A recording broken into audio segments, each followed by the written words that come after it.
kalungin kahin e kalungin kahin e kalusi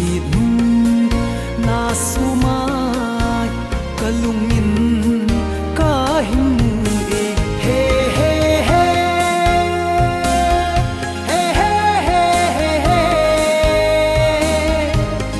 he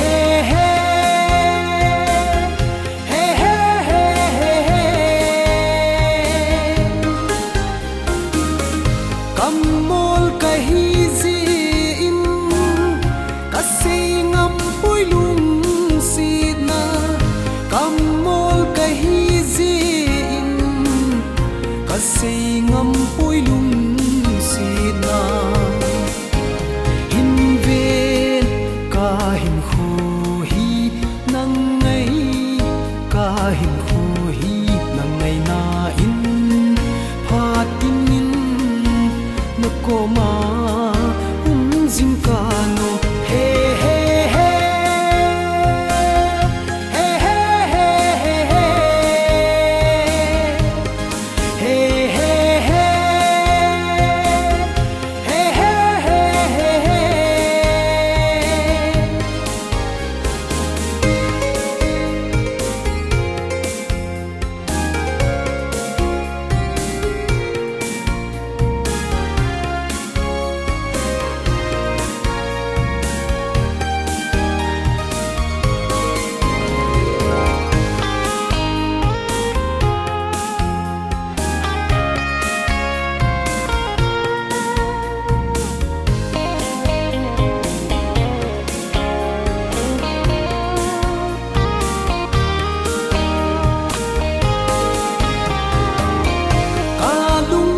na se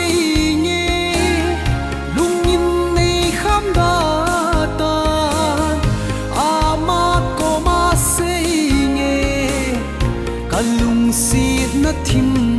thu dunga koi ma het lo him nung bang ka thu na na za za ji le kam mol ji say ngầm lâu